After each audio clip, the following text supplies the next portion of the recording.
మనకి అధికారంలో చెప్పారు.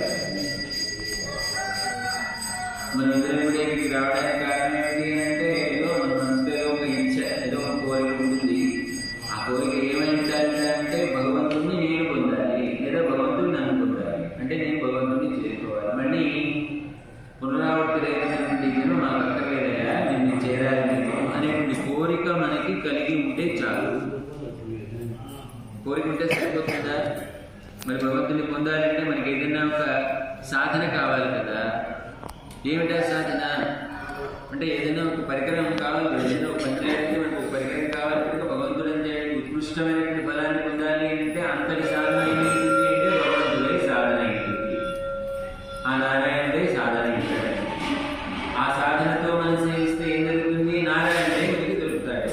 కానీ ఇక్కడ ప్రాప్య నిష్కర్ష, ప్రాపక నిష్కర్ష. ప్రాప్యము అంటే మనం పొందాల్సింది. ఏమిటి మనం పొందాల్సింది? ఆ శ్రీమన్నారాయణ యొక్క దివ్య శ్రీచరణాలను మనం చేరడం అనేటువంటి అది కోరుకోవాలి. అది పొందించేటువంటి వాడు ఎవరు అంటే సాక్షాత్తు శ్రీమన్నారాయణే. ఉపాయము, ఉపేయము, ప్రాప్యము, ప్రాప్తము, సాధనము, సాధ్యము కూడా పర్యాయపదాలు. కనుక ప్రాప్యము ఆయన, ప్రాప్తం ఏంటి అంటే ఆయనే. కాబట్టి మనకి వ్రతం జోయించి తద్వారా స్వామి శ్రీచరణ సన్నిధికి చేర్చాలి అనే ప్రయత్నం చేస్తున్నారు అన్నాడు. కాబట్టి మనకు అధికారి ఆ స్వామిని చేరడం అనేటువంటి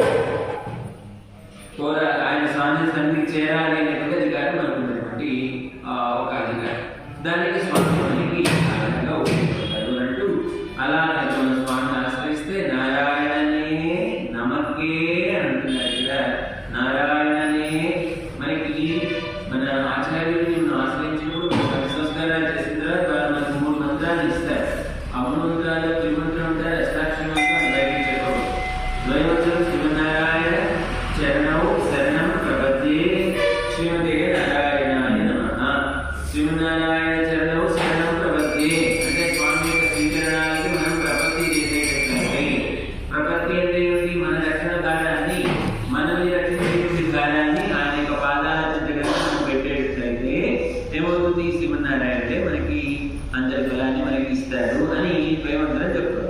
దీనికి భిన్నంగా మన అన్నార్థాలు ఏం చెప్తున్నారు? అడిగి చెప్తున్నారు. నారాయణనే, ఆ నారాయణుడే నమకే మనకే ఇస్తాడు. ఏం ఇస్తాడు?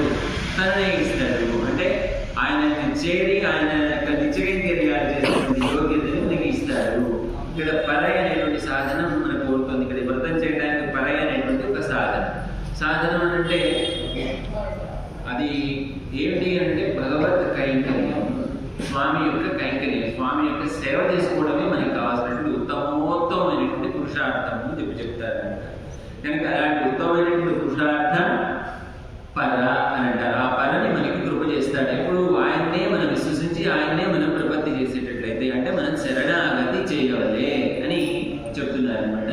ఆ శరణాగతి చేస్తే చాలు, స్వామికి మన మీద అవ్యాధమైనటువంటి కృప చేత తన యొక్క స్థానానికి చేర్చుకునేటువంటి ఆ శక్తి స్వామికి ఉన్నది. కనుక ఆయన మనల్ని తన దగ్గరికి చేర్చుకుంటాడు అంటూ నారాయణనే నమకే పడగలవా అని అంటూ నారాయణ ఎట్లాంటి వాడో చెప్పాడు. కారణి చెంగన్ కదిరి నింబోల్పుతాన్ నారాయణనే అంటూ నిన్నటి భాషలో మన తల్లి మనకు ఉన్నటువంటి అధికారాన్ని, మనకి అధికారంలో మనకు ఉన్నటువంటి కోరికని, దాన్ని పొందడానికి మనకి సాధనాన్ని, సాధ్యాన్ని, ప్రాప్య ప్రాపక నిష్కర్ష చేసింది నిన్నటి భాషలలో. అలా మన అడ్డాడితలు మనకు అనుగ్రహించినటువంటి ఈ తిరుపావై ఎలాంటిది అంటే పాతకంగళ తీర్కు పరవరణి కాటం వేదం అనైత్తుకం విద్దాలు కోదైత్తమిళ్ అయ్యైందినమైందం అడియాలి మానడే వయ్యంశ 30 అని చెప్తారు.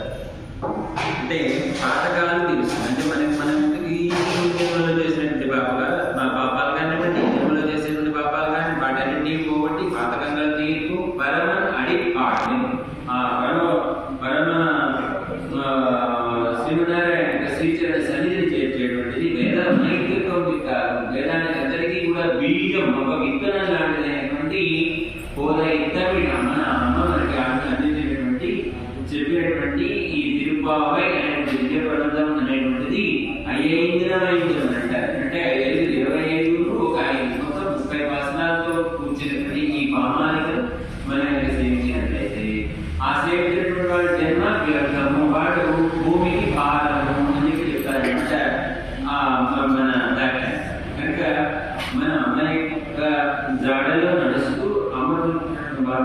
కనీసం ఈ 30 రోజులైనా నడిస్తే తద్వారా అవసరమైనటువంటి 11 నెలలకి అవసరమైన శక్తి మనకి ఆండాలు ఉపదేశం మనం స్వామి చేసిన సన్నిధికి చేసేటువంటి గొప్ప అదృష్టం మనకు కలుగుతుందని చెప్తూ మరి మనం ఒక వ్రతాన్ని మనం సంకల్పం చేసినప్పుడు మనం చేసుకుంటున్నాం కదా, ఏదైనా అవసరాలు వేసుకుంటామో లేకపోతే ఇంకోటో వ్రతాలు చేసుకునేటప్పుడు మనం కొన్ని నియమాలు పెట్టుకుంటాం. పెద్దగా నిద్ర లేవడం, ఇల్లు శుభ్రం చేసుకోవడం, వాకిలు శుభ్రం చేసుకోవడం, పేడలు అల్లుకోవడం, ముగ్గులు వేసుకోవడం, ఇలాంటి కొన్ని నియమాలు. అంతేకాకుండా నోటితో మాట్లాడకుండా నేను మాటలు మాట్లాడకుండా ఉపవాసం చేస్తూ అప్పటిదాకా ఏమి తిరుగుతా కేవలం భగవంతుడి యొక్క ధ్యానం చేస్తూనే అవసరమైనటువంటి సమకూర్చుకొని సాయంత్రం కూడా మనం ఈ వ్రతాన్ని ఆచరించి తద్వారా మన తల్లిదండ్రులు అంటారు అంటే మన బంధువులందరినీ కూడా చేర్చుకొని వాళ్ళందరితో కలిసి ఆ ప్రసాదాన్ని ఆరగిస్తే అది ఫలాన్ని ఇస్తుంది. అంటే దీంట్లో మనం చేసిన కొన్ని నియమాలు ఉంటాయి. తనంటే స్నానం చేయాలి, ఆ తర్వాత మనస్సుని నిర్మలంగా ఉంచుకోవాలి, ఇలాంటివి ఉంటాయి కదా. ఇతరులతో చెడుగా మాట్లాడకూడదు, ఇతరులు తిట్టకూడదు, ఇట్లాంటివన్నీ ఉంటాయి. అలాంటి ఈ వ్రతానికి కూడా కొన్ని నియమాలు ఉన్నాయన్నమాట. కృత్య వివేచన అంటారు.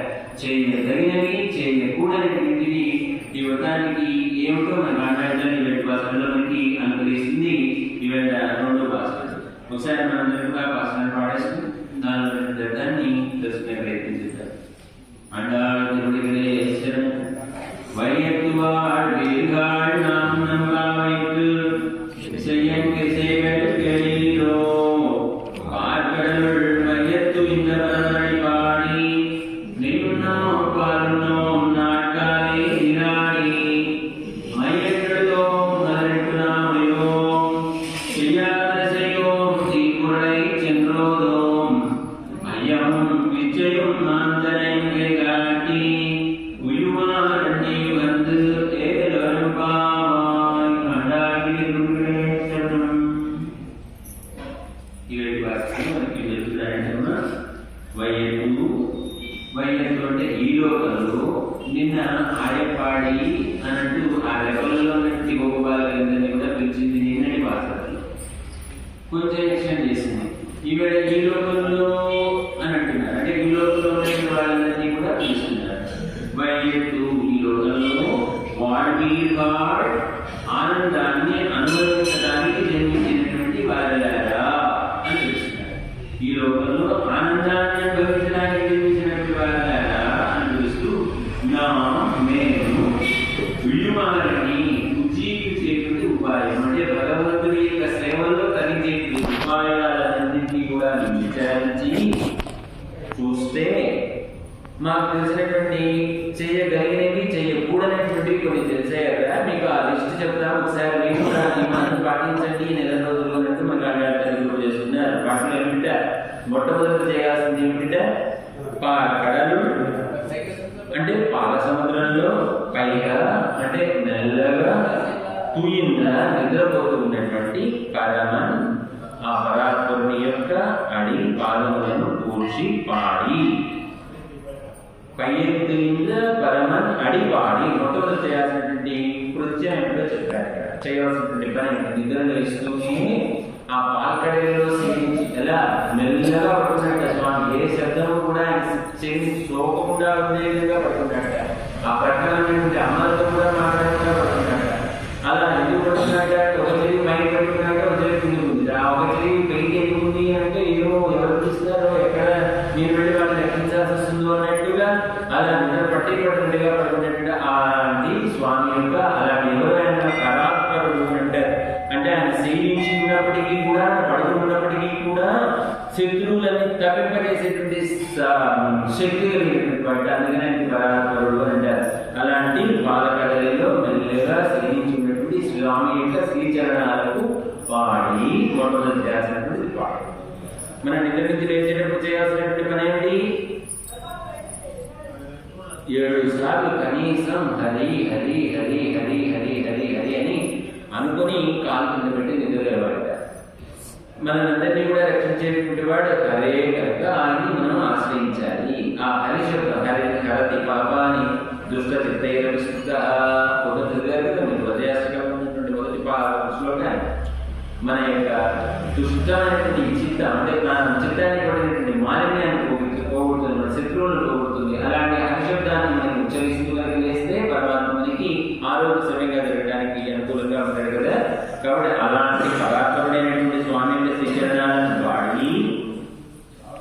తర్వాత మళ్ళీ ఇంకొక నియమాలు వస్తున్నాయి. పైబడి వాడి నెయ్యున్నో మేము నేతిని ఆరగించము, పాలను స్వీకరించము త్రాగము అని అంటున్నారు. ఇక్కడ ఉన్న నియమాలు నెయ్యి తినకూడదా, పాలు త్రాగకూడదా. ఇవి రెండు కూడా ఏమిటి అంటే కారక పోషకాలు అంటారు. మన శరీరం పెరగడానికి మన సహకరించేటువంటి పదార్థాల్లో ఈ నెయ్యి ఒకటి పాలు ఒకటి మన శరీరాన్ని పెంచడానికి ఉపయోగిస్తాయి అన్నమాట, పోషకంగా ఉపయోగిస్తాయి అన్నమాట. ఇవి రెండింటిని మేము స్వీకరించాము అని అంటున్నారు. మరి ప్రసాదాలను ఏం చేస్తారు? ప్రసాద రూపంగా స్వీకరించవచ్చు, కానీ ఇంటి దగ్గర నేతి పాలను మనం స్వీకరించకుండా నేనున్నా పాలనో నాట్వాలే నీరాడి ముషక్కాలనే మేము స్నానం చేసి అంటున్నాం. శరీర శుద్ధి కోసం నిద్రలేవగానే మనం ఏం చేస్తాం? శుభ్రంగా చక్కగా స్నానం చేస్తాం. అంతకన్నా శుద్ధి శరీరం బాహ్యమైనటువంటి మాలిన్యాన్ని కోసం ఉదయాన్నే ఈ బ్రాహ్మీ ముహూర్త కాలంలో లేచి స్నానం చేసినటువంటి వాడే ఉత్తమం.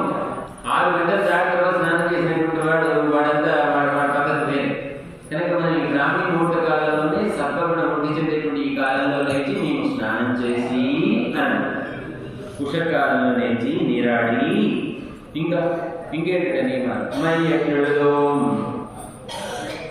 మా కన్నులకు కాటుకను మేము ధరించాము. కాటు పెట్టు, ఇదొక నియమం. ఎందుకు చెప్పుకోకూడదు? అమ్మ చెప్తాం తర్వాత వస్తుంది. మలరెడ్డు నాముడియో సువాసనలు వెదజల్లేటువంటి పూలను మేము మా శిరస్సున మేము ధరించాము. మలరెడ్డు నాముడియో చెయ్యో మా పెద్దలు ఆచరించినటువంటివి కూడా మేము చేయము.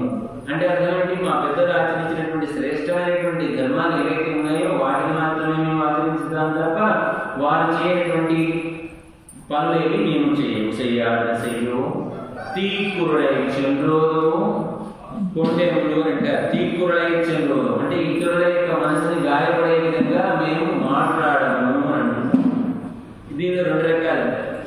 ఒకటేమిటి? ఎదురుగా తిట్టడం, ఒకటి ఎదురుగా తిట్టడం తెలుసుకునే అలా కాకుండా మన గురించి మనకంటే మనకు కొంచెం దూరంగానో కొంచెం శత్రువుగానో వాటికి మన గురించి చెప్పాడు. ఇందాక మనం తిట్టినప్పటికంటే కూడా అక్కడికి వెళ్ళి చెప్పినప్పుడు మనకి లోపల ఏమైపోతుంది, రగిలిపోతుంది. కనుక మేము అలా వెళ్ళి తీకురలే అలాంటి దుష్టమైనటువంటి చెడ్డ మాటల్ని మేము మాట్లాడము. ఇతరుల దగ్గరికి వెళ్ళి ఒకరి గురించి దుష్టంగా మేము మాట్లాడము. అంటే మేము వాక్ నియమనం కలిగి ఉంటాము అని చెప్పేసి చెప్తున్నారు. అంటే ఆ నాలిక పాపం, ఆ నాలిక ఎలాంటి నాలిక అంటే పాపం చాలా ఒకసారి ప్రేమ కలిగింది నాలికి దేని మీద 32 పళ్ళ మీద ఏమన్నా మీరు ఎంత కష్టపడి ఎంత కఠినమైనటువంటి ఎంత మెత్తైన పదార్థాలు కూడా చక్కగా నూర్చి నాకు అందిస్తుంటే నేను లోపలికి వస్తున్నానే, మీరు చేస్తున్నటువంటి ఉపకారానికి నేను ఏమన్నా మీకు సహాయం చేయాలనుకుంటున్నాను, చెప్పండి కదా ఏం చేయమంటారు. ఆ 32 పళ్ళు ఉన్నాయిట, అమ్మ నువ్వు ఎవరిని తిట్టవాకు, వాళ్ళు చేసేటువంటి ఆ పనే చాలా గొప్ప పని అని చెప్పేసి చెప్పారు వాడు. ఆ 32 పళ్ళు చెప్పారు. ఎందుకంటే పొరపాటు 4 ఎవరన్నా తిట్టామనుకోండి ఏమంటారు? ఎదుటివాడు లెంపలు బాగుపడతారు. అంటే ఇంకా 32 పళ్ళు రాబోతారు. కాబట్టి నువ్వు మాట్లాడేటువంటి మాట మమ్మల్ని రక్షిస్తుందమ్మా, నువ్వు మమ్మల్ని ఇతరులని నువ్వేం చెడుగా మాట్లాడుతూ చాలు, అదే నువ్వు చేసేటువంటి పురుషుగారు అని చెప్పేసి చెప్పాయంటే 32 పళ్ళు. కనుక మనం వాంగ్ నియమనము కలిగి ఉండాలి. செய்யும் தீக்குறளை சென்றோரும் ஐயமும் இச்சையும் ఆందోళన కైకాటి. దాన ధర్మాలు చేస్తాను. దానం వేరు, ధర్మం వేరు, 2 ఒకటే మనం వాడుతూ ఉంటాం పర్యాటకాలుగా. దానం అంటే ఏంటి, ధర్మం అంటే ఏంటి అంటే మనంతట మనం ధరించడానికి మన మనస్సుతో మనం చేసేటువంటి దాన్ని దానము అంటారు. ధర్మము అంటే ఎదుటివాడు అడిగినప్పుడు వాడిలో ఉన్నటువంటి ఆర్తిని చూసి వాడిలో ఉన్నటువంటి యోగ్యతను చూసి మనం ఇచ్చేటువంటి దాన్ని ధర్మము అంటారు. మనం వస్తుంటారు అమ్మా ధర్మం చేయడమ్మా అంటారు కానీ దానం చేయండమ్మా ఉంటారు. ధర్మం చేయడం అంటే ఏంటి? ధర్మబద్ధంగా వాడు బతకడానికి వీలైనటువంటి ఏదైనా సహాయం చేయడం, వాడు అడిగితే చేయడం ధర్మం అవుతుంది. నీ అంతలో నువ్వు ధరించడానికి, నువ్వు జీవించడానికి నువ్వు చేసుకునేది ఏమవుతుంది అంటే దానం అవుతుంది. ఇవి 2 కూడా మనకి పుణ్యాన్ని ఇస్తాయి. కాబట్టి నువ్వు దాన ధర్మాలు చేస్తాము. ఎలా చేస్తాం? ఆందోళన కైకాటని ఏం చేశాను, నా ఐశ్వర్యం పూర్తిగా నాకు ఉన్నటువంటి ఐశ్వర్యం అంతా కూడా నేను ఎదుటివాడికి తెలియబడే విధంగా నేను చేస్తాను. యుమాలని ఇలాంటి ఉజ్జీవించే ఉపాయాలు నేను తెలుసుకొని యుగాలు ఏమి బాబా అంటున్నారనమాట. మేము ఉజ్జీవించి ఈ ఇలాంటి ఉజ్జీవించే ఉపాయాలు మేము ఆలోచించి వృత్తాన్ని మేము ప్రారంభం చేస్తున్నాం కదా, మీరు కూడా ఈ నియమాలను పాటిస్తూ వచ్చి ఈ వృత్తంలో చేరండి అని చెప్పేసి ఈవేళ అందరినీ కూడా నాగాడని పిలుస్తున్నారు. అందరినీ అంటే ఈ లోకంలో ఉన్నటువంటి వాళ్ళందరినీ. నిన్ననేమో రేపలలో ఉన్నటువంటి బాలికలు, రేపలలో ఎంతమంది బాలికలు ఉన్నాయంటే అంటే 5 లక్షల గృహాలు ఉన్నాయంటే అక్కడ 5 లక్షల మంది ఒక్కొక్క కుటుంబం నుంచి ఒక్కొక్క బాలిక వచ్చినా కూడా ఎంతమంది ఉంటారంటే 5 లక్షల కంటే ముందే ఉంటారు కదా. అంతమంది బాలికలందరినీ కూడా నిన్న పిలిస్తే ఈ లోకంలో ఉండేటువంటి అందరినీ కూడా ఇక్కడ పిలుస్తాను అని అంటారు. పిలిస్తే ఏమంటున్నారు? వయ్యత్తు వాళ్ళ వయ్యత్తు ఈ లోకంలో ఆనందం అనుభవించు వారదారా అంటున్నారు. ఈ లోకంలో పుట్టి ఆనందాన్ని అనుభవించేట్టుగా ఎలా చేయాలండి? ఈ లోకంలో ఆనందాన్ని అనుభవిస్తున్నాము. నిద్ర లేచిన మొదలు పడుకోబోయేదాకా ఎన్ని సమస్యలు, ఎన్ని కష్టాలు, ఎంత దుఃఖం కలుగుతుంది. మరి అలాంటప్పుడు ఇక్కడ వీళ్ళందరినీ ఎవరు పిలుస్తుంది? నాడాలి ఈ లోకంలో ఆనందాన్ని అనుభవించువారదారా అని అంటున్నారు. ఎందుకని ఆనందాన్ని అనుభవించువారదారా అని అంటే కృష్ణుడు ఆవిర్భవించినటువంటి కాలం కదండి. ఈ భూలోకంలోకి ఎప్పుడో చెప్పుకున్నాను, నేను చెప్పుకున్నాను. అమ్మ అంటే ఎప్పుడు ఆవిర్భవించింది అంటే కలియుగం ప్రారంభమైన తర్వాత 903వ సంవత్సరంలో ఆవిర్భవించింది.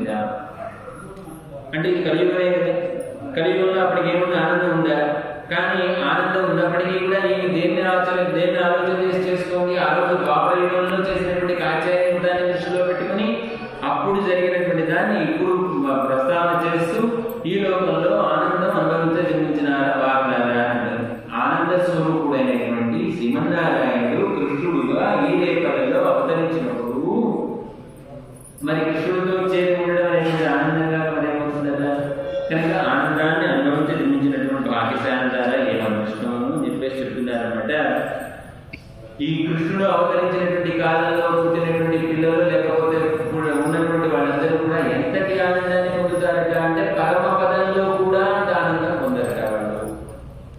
ఎందుకంటే కేవలం పరమాత్మ అక్కడ ఆయన యొక్క పరత్వాన్ని మాత్రమే మనం చూడాలి.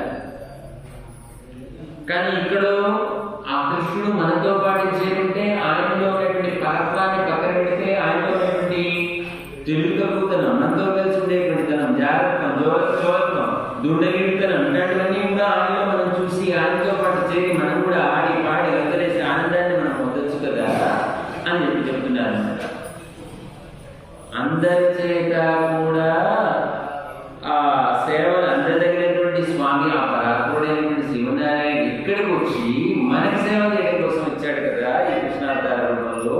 కాబట్టి మనకి ఆనందంగా ఏముందా అని అంటున్నారు. కృష్ణావతారం ఎట్లా ఏర్పడిందో తెలుసా అండి? అసలు కృష్ణుడు మన భూమి మీదకి ఎలా ఆలోచించాడో తెలుసా? ఆయనకి దండాలు పెట్టించుకోవడమే తెలుసు, అందరూ వెళ్ళి ఆయన దండం పెట్టడమే తెలుసు. ఇక్కడ నారాయణుడిగా మన నారాయణ స్వరూపం, ఆయనకి దండం పెట్టడం చేతగా తెలియదు. కాబట్టి నేను కూడా ఎవరికి దండం పెట్టాలి అని కోరుకున్నాడు. ఆ కోరుకుని ఆ అవతారం కాబట్టి ఎలాగా సజీవన పిల్లల్ని స్నానం చేయించేటప్పుడు ఏం చేస్తాం? కాళ్ళలో బాధని ఆ పిల్లల తలకాయ ఎక్కడెక్కడండి మన కాళ్ళ వైపు పెట్టి వాడి కాళ్ళు మన వైపు పెట్టుకొని వాడికి చక్కగా నలుగు పెట్టి వాడి తలకి చక్కగా పూసి స్నానం చేయించేటప్పుడు ఆ సందర్భంలో వాడు ఏం చేస్తాడు? 2 కాళ్ళు తీసుకెళ్ళి మన పాదాలు పట్టుకుంటాడే లేదా? కాబట్టి కృష్ణుడికి అంతకంటే ఏం గొప్పగా కనిపించలేదు. నేను వెళ్ళి మా అమ్మకాళ్ళు పట్టుకోవాలి అని అనుకున్నట్ట కృష్ణావతారం ఏంటంటే వచ్చే యశోదమ్మ దగ్గర చేరాట.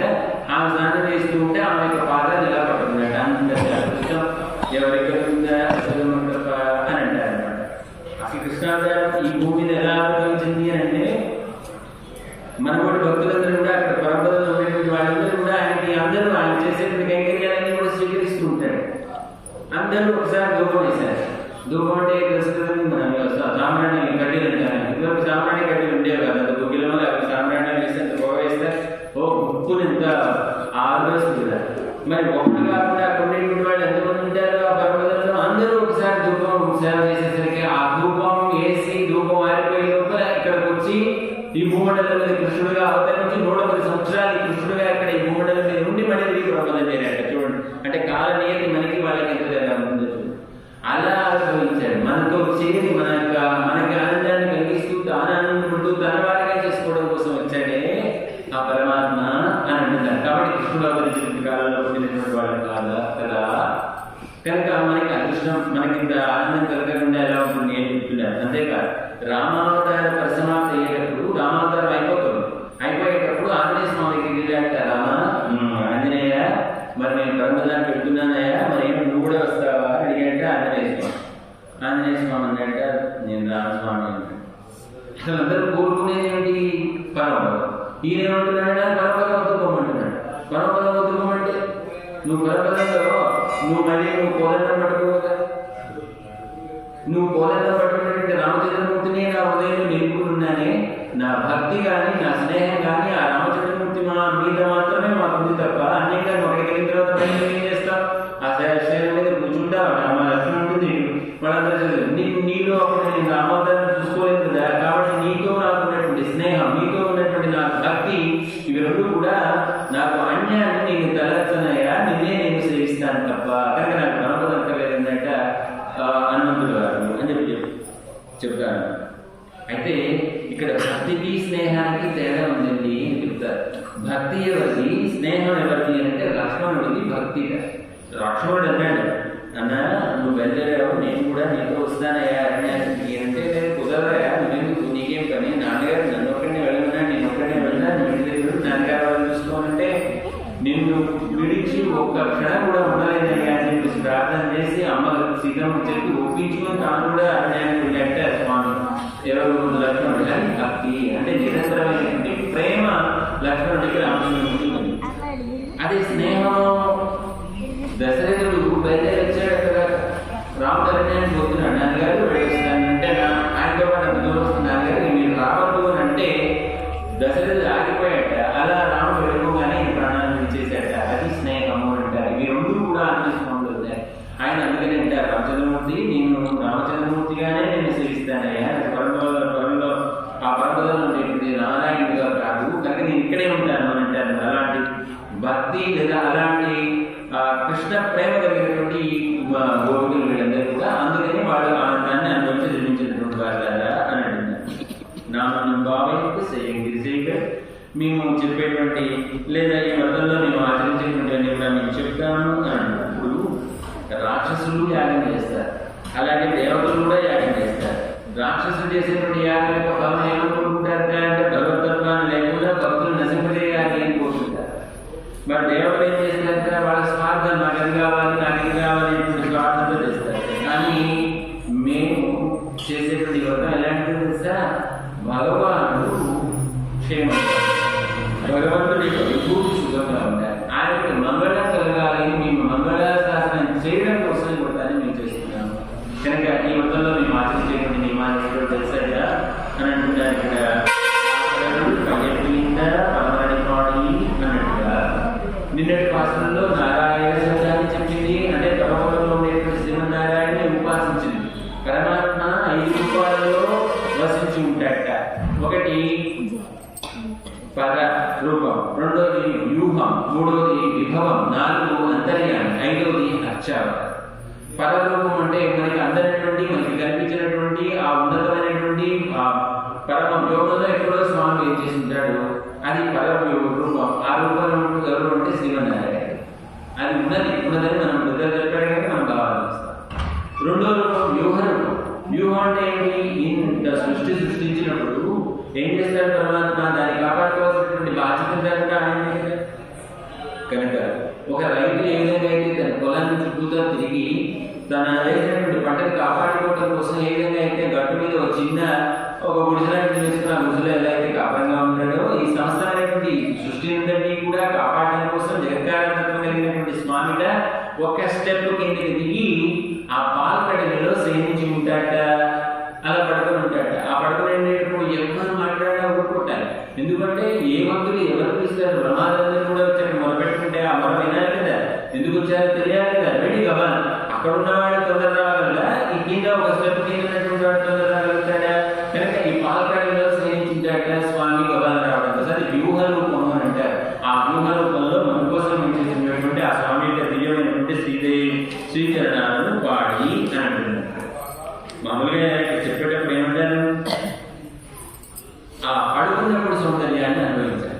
పరమాత్మ కూర్చున్నప్పుడు కంటే నుంచున్నప్పుడు కంటే పడుకున్నప్పుడు సౌందర్యం అద్భుతమైనటువంటి సౌందర్యం కలిగి ఉంటాడట పరమాత్మ. ఆ పాలకడలలో శ్రమించినటువంటి ఆ స్వామి యొక్క రూపాన్ని చెప్తే పరాత్మ రూపం అని అంటున్నారు. పడుకున్నప్పుడు ఆ వైభవాన్ని అనుభవించినటువంటి వాళ్ళు ఎవరు అంటే విశ్వామిత్రుడు కనుక అమ్మ సీత. విశ్వామిత్రుడు ఎప్పుడు ధనుర్యాగం మన ఆ యాగ రక్షణ నిమిత్తం లక్ష్మణుని రాముని తీసుకుని ఆ అడవికి వెళ్ళిన రోజున సాయంత్రం కూడా వాళ్ళు ఎదిరించిన రోజున తెల్లవారుజాము లేని మళ్ళీ వాళ్ళని కర్తవ్యం బోధ చేసి తీసుకుని వెళ్ళారు. అలాంటి సందర్భంలో ఈయన ఏం చేశాడంటే జితేంద్రుడు అని ఉంటారు విశ్వామిత్రుడిని. అంటే ఈ అన్ని మనకున్నటువంటి ఏం ఇచ్చాడు మనకి 5 జ్ఞానేంద్రియాలు 5 కర్మేంద్రియాలు ఇచ్చారు కదా, ఈ ఇంద్రియాలను జయించినటువంటి వాట ఎవరు మన విశ్వామిత్రుడు. అలాంటి విశ్వామిత్రుడు కూడా ఆ పడుకున్నటువంటి రాముడి యొక్క సౌందర్యాన్ని చూసి ఏమన్నట్టు ఆయన కౌసల్య సుప్రజా రామ సంధ్యా ముందేం మాట్లాడాడు కౌసల్య సుప్రజా రామ కౌసల్య మొట్టమొదటి పదం ఏం వాడాడు ఇక్కడ కౌసల్య. మనం భోజనానికి వెళ్ళామండి, వెళ్ళిన తర్వాత వడ్డన చేశారండి. ఆ వడ్డన చేసినప్పుడు దానిలో ఉన్న లడ్డు కొట్టేసినటువంటి చూసినట్టు ఎవరండి ఇంకా బాగా చేశారు. తినకుండానే మనం ఏ విధంగా అయితే ఆ చేసినటువంటి వాడిని ఏ విధంగా అయితే మనం పొగుతామో అలాగే రాముడి ఎవరు విశ్వామిత్రుడు ఆ రాముడి యొక్క సౌందర్యాన్ని చూసి అంతటి రాముని మనకి అందించినటువంటి కౌశల్య యొక్క గొప్పతనాన్ని పొగిడాడట విశ్వామిత్రుడు గారు. అంత అద్భుతమైనటువంటి సౌందర్యం కలిగినటువంటి వాట రాముడు అలా సేవించుకున్నాడు. అలాగే సీతమ్మ కూడా ఆ చెట్టుకూడ పర్వతం మీద తన యొక్క తలని తన దొడ మీద ఉంచుకొని నిద్రపోతుంటే ఈ లోపల కాకి వచ్చి ఆమె యొక్క హృదయం మీద గాయం చేసినప్పుడు ఆ స్రవిస్తూ ఉన్నా కూడా పరమాత్మ యొక్క ఆ అద్భుతమైనటువంటి సౌందర్యాన్ని చూసి రామచంద్రమూర్తిని లేపడానికి సంశయించింది. అంత అద్భుతమైన సౌందర్యం కలిగినటువంటి వాట మన స్వామి. కాబట్టి అలాంటి స్వామి యొక్క శ్రీచరణాలన్నీ మేము పాడి అలాంటి వాటికి పాడి నెయ్యి ఉండము పాలను మేము పాలని స్వీకరించాము, మేము నేతిని మేము ఆరగించము అని అంటున్నారు. అంటే మాకు కావాల్సిందల్లా ఈ శరీరాన్ని పెంచడానికో శరీరాన్ని పెద్ద చేసి దానికి ఏదైనా అవసరమైనటువంటి అందించడానికి కాదు. మాకు కావాల్సింది ఏంటి అంటే ఆ పరమ పురుషుడి యొక్క పాదాల కింద కీర్తన చేయడమే మాకు కావాలి. మాకు ఆ భగవద్ అనుభవమే కావాలి. మాకు కడుపు నింపేది ఏమిటి అంటే ఆ స్వామి యొక్క దివ్య శ్రీచరణాన్ని కీర్తించడం ద్వారా వచ్చేటువంటి ఆనందమే మాకు కడుపు నింపేయడంగా ఉంటుంది అని అంటారు అన్నమాట. వాళ్ళు మాకు ఆధారం అనుకోవడం లేదు. వాసుదేవ సర్వం, మాకు వాసుదేవుడే సర్వం అంటారు. ఈ ఒడిగలంతా కూడా ఎలాంటి వాడు అంటే గుండం చోరు గొలవ నీరు మెత్తడయం ఎல்லாம் పెళ్ళని అంటారు. తినేటువంటి అన్నం తాగేటువంటి నీరు తర్వాత వేసుకునేటువంటి తాములు మొత్తం కూడా వీళ్ళందరికీ కూడా కృష్ణుడే. అలాంటి కృష్ణుడే మా దగ్గర ఉన్నప్పుడు మాకు పాలెందుకు నీరు లేకపోతే నేను మేము వాటిని తినాము అంటున్నారు. అంతేకాదు భగవంతుడి వైపు మనం వెళ్తూ ఉన్నప్పుడు మనకి శక్తినిచ్చేది ఏంటి అంటే మనం తినేటువంటి ఆహార పదార్థాలు మరేంటి మాతేయం ఉండలేకాక్షణ సంకీర్తనం. మనకి శక్తిని ఇచ్చేటువంటి ఏంటి అంటే మనం మాట్లాడేటువంటి లేదా పాడేటువంటి ఆ స్వామి దివ్యమైనటువంటి నామ సంకీర్తనే అంటూ నాటకాలు తీరాడి తెల్లవారుజామున వచ్చి స్నానం చేసినటువంటి వాళ్ళమై ఏం చేస్తాం చెయ్యో మా పెద్దలు చేయనటువంటి పనులు కూడా మేము చేయము. అంటే శాస్త్రంలో నిషిద్ధము అని చెప్పబడినప్పటికీ చేయని పనులను మేము చేయము అంటారు. ధర్మ సమయ ప్రమాణం వేదాశ్చ ధర్మాన్ని తెలిగినటువంటి వాడు ఆచారాల్లో ధర్మాన్ని తెలిసినటువంటి వాడు ఆచార ప్రమాణాలు వేదాలను కూడా ఒకసారి చెప్పలేక అంతే. ఒక గురువు గారు శిష్యుడికి చేయవలసినటువంటి ఆ జ్ఞానబోధంగా చేసిన తర్వాత వెళుతున్నప్పుడు వాడిని పిలిచి ఒక మాట చెప్తారు. ఏం చెప్తారంటే నాయన అథ ఎదితే కర్మ విహింసావా కృత విహింసావాస్య ఏ తత్ర బ్రాహ్మణ సమదర్శిన యుక్తాః అయుక్తాః అలూషాః ధర్మ కామాంశు యథాతే తత్ర వర్తేదం తథా తత్ర వర్తేదా అని చెప్పేసి చెప్తారు. అంటే నువ్వు చేసేటువంటి ఏ కర్మలో కానీ నువ్వు నడిచేటువంటి ఏ నడవడికలో కానీ ఏదైనా సందేహం ఏర్పడినప్పుడు నీకు వేదం నుంచి నీకు సమాధానం రానప్పుడు నువ్వేం చేయాలి? కర్మనిష్ఠులైనటువంటి వారు, ధార్మికులైనటువంటి వారు, సామ్యులైనటువంటి వారు, శ్రద్ధాళులైనటువంటి వారు బ్రాహ్మణులు ఎవరైతే ఉన్నారో వాళ్ళు ఎలా ఆచరిస్తున్నారో వారి మాటని నువ్వు శాస్త్ర ప్రమాణంగా స్వీకరించు అంటారు. కనుక మా పెద్దలు ఆచరించినటువంటి ఆచారాన్ని మేము ఆచారంగా చేస్తాము అంటారు. శ్రీరామచంద్రుడు శరణాగతి రక్షకుడు కదండి. శ్రీరాముడే మనకి సర్వము నమ్మినటువంటి వాడు కదండి. విభీషణుడు వచ్చినప్పుడు డైరెక్ట్గా వెళ్ళిపోయి రామచంద్రుడి పదాలను కూడా నన్ను రక్షించినామా నేను శరణాగతిని చేయను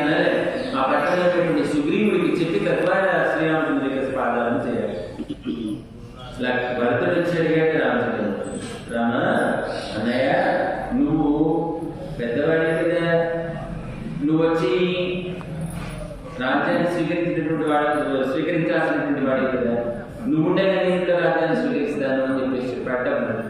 అలాగా తద్వారా ఏమైంది, తన్ని రాలేదన్నాడు. తర్వాత నాన్నగారి మాటను నిలబెట్టారు, ధర్మాన్ని తప్పని కనుక నా ప్రతినిధిగా నా పాదాలు ఇస్తున్నాను, ఆ పాదుకలు ఇస్తున్నాను, పాదుకలు ఇస్తే వాటిని తీసుకొచ్చి సేవించుకున్నాడే భక్తుడు. అలాగా తీకుడలో ఇతరులకు అనర్థాన్ని కలిగించేటువంటి మాటలు, మనసుని గాయపరిచేటువంటి మాటలు వాడిని ఎదురుగా తిట్టడం కాదు, దూరంగా వెళ్ళి ఆ పక్కనే ఉన్నటువంటి వాడితో మేము అలాంటి పుణ్యాలు మేము చెప్పుకోము. ఎలాగో తెలుసా అండి, సీతమ్మ ఎంత కష్టపడింది అసలు. ఆ రాక్షసుడు, ఆ రాక్షస స్త్రీలు ఎన్ని కష్టాలు పెట్టారు, ఎన్ని మాటలన్నా కూడా ఒక్క మాట కూడా తీసుకెళ్ళి రామచంద్ర చెప్పలేదు. నకశ్చి అపరాధ్ వాళ్ళ తప్పే ఉంది. వాళ్ళ ప్రభు అయినటువంటి వాడు రామచంద్ర చెప్పాడు, వాళ్ళు చేశారు తప్పు, వాళ్ళు చేసిన తప్పే ఉంది కదా. ఆ తప్పుని వాళ్ళు చేసినటువంటి తప్పుని ఏ ఒక్క తప్పు కూడా ఏకాంతంగా రామచంద్రమూర్తికి చెప్పలేదట. కనుక మనం మంచి మాటలు మాట్లాడటం కంటే కూడా చెడ్డ మాటలు మాట్లాడకుండా ఉంటే అది చాలా గొప్పది అని చెప్పేసి చెప్తున్నారు. అందుకే చెప్తారు, సత్యం బ్రూయ ప్రియం బ్రూయ సత్యమ ప్రియం నబ్రూయ అని చెప్పేసి చెప్తారు. కాబట్టి మేము ఏ విధంగానూ ఇతరులను గాయపరిచే విధంగా అలాంటి కొండెములను చాడీలను మేము చెప్పము. అయ్యము విజయము అందరయ్యం కాబట్టి దానాన్ని ధర్మాన్ని మేము చేస్తాము. దానము అంటే ఇందాక చెప్పుకున్నాం, మనం ధరించడం కోసం చేసేటువంటి దానం అయితే ఎదుటివాడిలో ఉన్నటువంటి ఆర్తిని చూసి మనం ఇచ్చేటువంటిది ధర్మము అని అంటారు. ఈ దానానికి నియతి లేదు, ఎంతైనా చేసేయచ్చు. ధర్మానికి మాత్రం వాడి యొక్క యోగ్యత చూసి మనం చేయాలి అంటారు. భగవత్ విషయాన్ని ఇలాంటి వాళ్ళందరికీ చెప్పడం అనేటువంటిది దానంతో సమానం. అయితే భాగవత వైభవం అంటే భగవద్భక్తుల యొక్క వైభవాన్ని చెప్పడం అనేటువంటిది ధర్మం కింద చెప్తారన్నమాట మన పెద్దలు. కాబట్టి నువ్వు ఏదైనా దానం చేసేటప్పుడు ఇచ్చేటప్పుడు ఎలా చేయాలి, అశ్రద్ధయా ధ్యేయం, శ్రద్ధతో చేయాలి. శ్రీయా ధ్యేయం, నీ ఐశ్వర్యం పూర్తిగా చేయాలి.